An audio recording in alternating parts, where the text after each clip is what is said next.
Y vamos ya con más asuntos. En este caso hablamos de los actos en torno al Día de la Discapacidad que se celebra hoy en nuestra ciudad, en un acto que Onda Jerez les va a retransmitir. Y dentro del mundo del colectivo de la discapacidad hay que destacar la labor de UPACE, que por cierto celebra este sábado la tercera carrera solidaria. UPACE Sur reunirá a más de 700 corredores de todas las edades. Tenemos al responsable de comunicación de UPACE, él es Carlos Rodríguez. ¿Qué tal? Muy buenas. Muy buenas, Pilar, ¿qué tal? Bueno, mañana día importante, eso sí la lluvia no lo impide, ¿no? Así, Pilar, es verdad que los partes meteorológicos en principio no acompañan, pero bueno, al parecer parece que por la mañana, a la hora en la que es la carrera, en principio parece que no hay mucho riesgo de lluvia. No obstante, desde luego la carrera continúa adelante, a no ser que esté tronando y diluviando y algo así.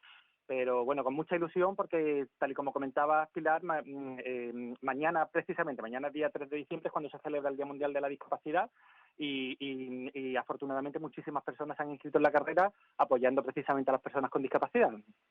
Decíamos que en este día hay que destacar la labor que se hace no solo desde UPACE, sino también desde numerosos colectivos de la ciudad en torno a las personas con movilidad reducida o con problemas mentales. En definitiva, una situación que ha ido variando con el paso de los años y con más medios para este colectivo. En el caso de UPACE, vosotros, ¿cómo valoraríais los años, estos últimos años en Jerez? ¿Qué se ha hecho por las personas con discapacidad? Pues mira, Pilar, afortunadamente, y tal y como señalabas, con el paso de los años la propia ciudadanía ha ido evolucionando. Cada vez las personas con discapacidad están más integradas en la sociedad. Afortunadamente cada vez son más visibles. De hecho, la propia carrera que nosotros celebramos contempla modalidades para personas con movilidad reducida.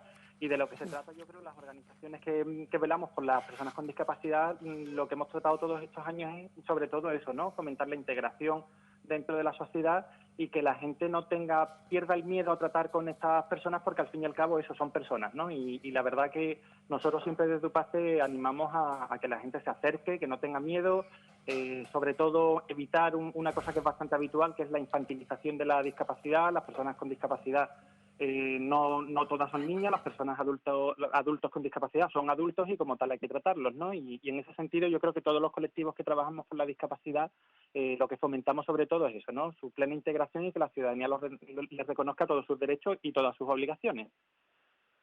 También, ya para ir concluyendo, queríamos saber, bueno, de cara a lo que resta de año, ¿cómo se presenta la Navidad en UPACE? Pues mira, afortunadamente mañana tenemos esta actividad de la carrera. Quiero aprovechar también para recordar, Pilar, que también a partir de la 1:30 celebramos la zambomba de nuestra organización, que también es solidaria, a partir de la 1:30 en Real Tesoro, en las bodegas Esteves. Y bueno, sobre todo quiero destacar mucho, Pilar, que tanto la carrera como la zambomba lo que tratan es de recaudar fondos para financiar las obras de ampliación del Centro de Rehabilitación Integral de Personas con Discapacidad de UPACE. Y por lo demás, el resto de la Navidad, evidentemente ya dentro de los centros se respira el ambiente navideño y la verdad que son unas personas como el resto de la ciudadanía que disfrutan muchísimo estas fechas. Y bueno, ya os hablaremos porque más adelante vamos a hacer una campaña navideña muy bonita que yo creo que le va a gustar muchísimo a la gente, Pilar. Pues Carlos Rodríguez de UPACE, muchísimas gracias y enhorabuena por este trabajo. Perfecto, muchísimas gracias a vosotros, Pilar. Hasta otra.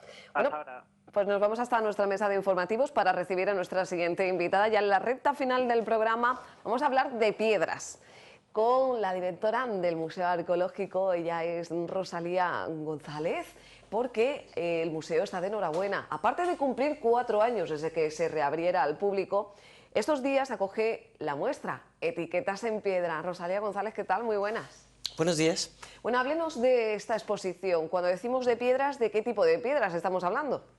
Bueno, siendo un museo arqueológico, las piedras son lo nuestro. En este caso estamos hablando de piedras litográficas. Unas piedras que, bueno, nosotros arqueólogos que solemos trabajar en periodos más antiguos, pues nos caen un poco más recientes. Entra dentro de lo que nosotros conocemos como arqueología industrial.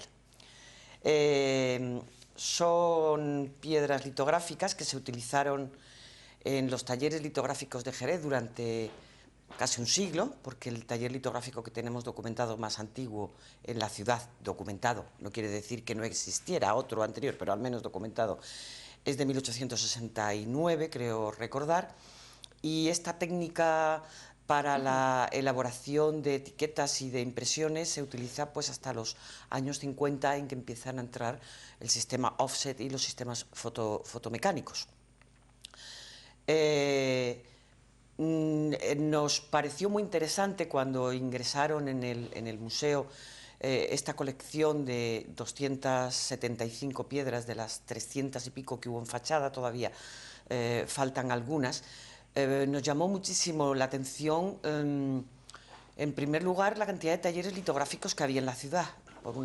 Por otra parte, lógico, debido a las demandas de las empresas relacionadas con el vino. Es cuando empieza todo el etiquetaje, se necesitaban etiquetas, collarines, cabeceras de impresos, etc. Y por otra parte, el trabajo tan minucioso, yo siempre he dicho que casi de orfebres, que realizaron estos artistas, que yo les llamo artistas con todas sus letras, que trabajaban con unos medios muy primitivos, llamémosle muy básicos, sobre todo acostumbrados hoy a que estas cosas se hacen con ordenador, y con buriles, con pinceles milimétricos, y realizaban esos dibujos, que además con el hándicap de que los hacían al revés, con lo cual tenían que estar trabajando con un espejo y a través del espejo ver el positivo, porque claro, la piedra luego al imprimir, para que la impresión saliera al derecho, pues el original tenía que estar al revés. Y además nos llamó mucho la atención que muy pocas de estas etiquetas, algunas de las cuales son auténticamente obras de arte, estaban firmadas. Hay algunas firmas, como José Luis Torres, como el gaditano Enleiter, como el barcelonés Ricardo Marín, que trabajó para la empresa Domecq, y bueno, a él se deben varias etiquetas muy conocidas, como La Raza, o como Carlos I, o Carlos III de Domecq, pero luego había otras muchas que no sabíamos quiénes eran quienes las habían hecho. Pero sí conocíamos sus nombres, pero esta ciudad no los había valorado. Conocíamos un nombre porque sabíamos dónde han trabajado, porque algunos todavía viven y fueron a la inauguración de la exposición. Entonces dijimos, bueno, ¿por qué no montar una exposición donde expliquemos cómo se trabajaba antiguamente la elaboración de las etiquetas que nosotros conocemos, y que además es un método que ha sido superado de forma muy rápida? Me lo decía el otro día Pedro Caravante, hablando con él. Decía, es que claro, en los años 50 empieza a entrar el offset, rápidamente que sí, las planchas, y en los 80 los ordenadores, y hoy los jóvenes que trabajan en diseño gráfico, le hablas de esto y le estás hablando de la prehistoria, y efectivamente es la prehistoria. Entonces ya digo, nuestro objetivo ha sido un poco explicar cómo se trabajaba, valorar este tipo de restos que forman parte de nuestra historia, y homenajear a estos trabajadores, pues como es Rafael Virués, como es Pedro Caravante, como es Juan Herrador, como es Manolo Cervera, ya otros fallecidos como Manolo Valle, como Juan Montespina. Y de hecho tenemos un cartel que es una preciosidad, que justamente es un cartel que hace Dibujos Mamelón a principios de los años 60, en la que ellos mismos se visten como si fueran litógrafos antiguos y recrean un taller litográfico antiguo.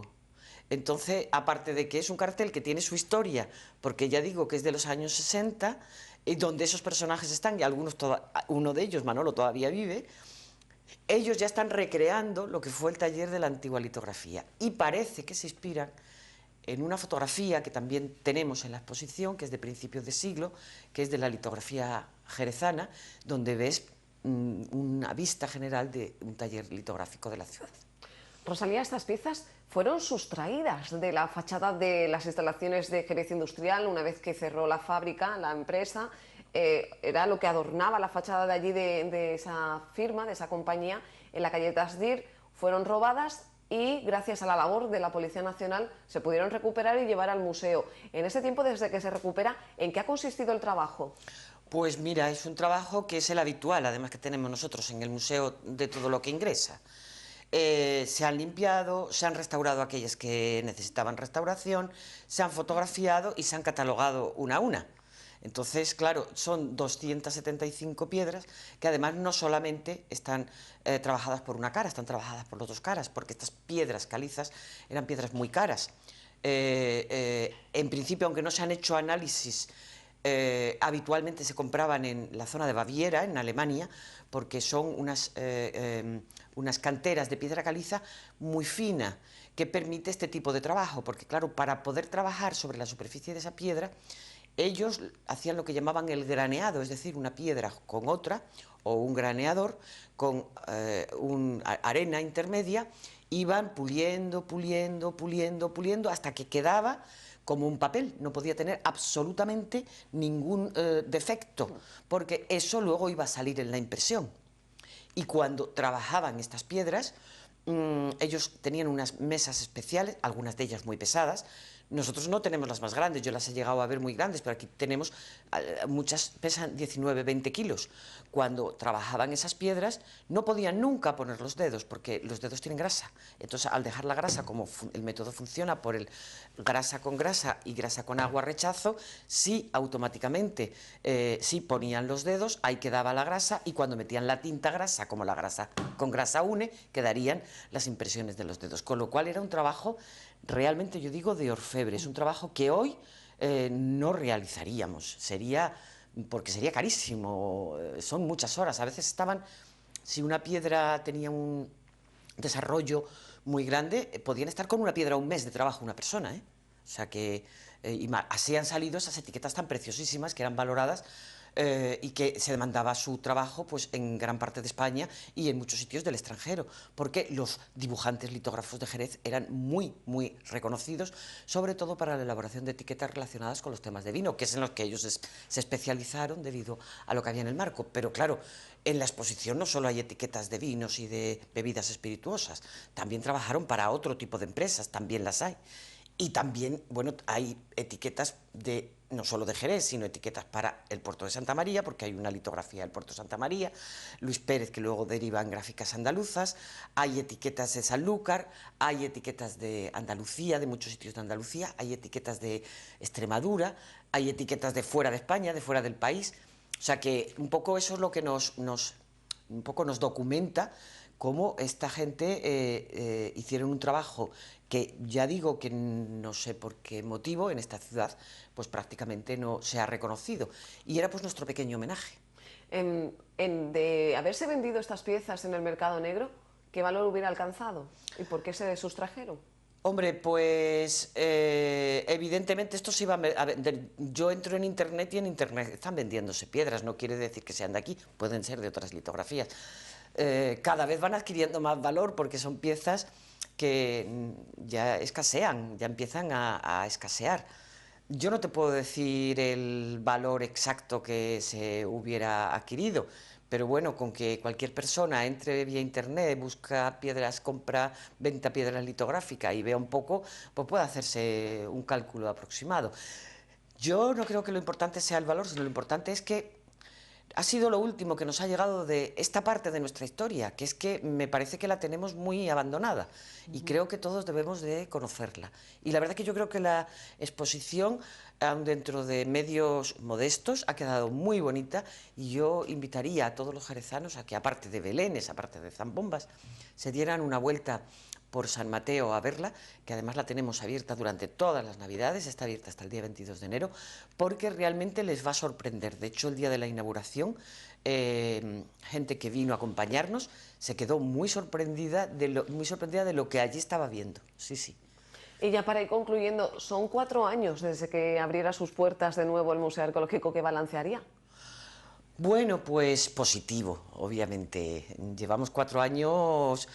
que nuestro objetivo es que el museo esté, en la medida de nuestras posibilidades, en todas las facetas y en todos los sectores de la ciudad. Entonces estamos siempre ideando a ver qué actividades podemos hacer para, si hay que conmemorar el vino, si hay que conmemorar la feria, si hay que rescatar temas históricos que nos han tocado, rescatar temas históricos.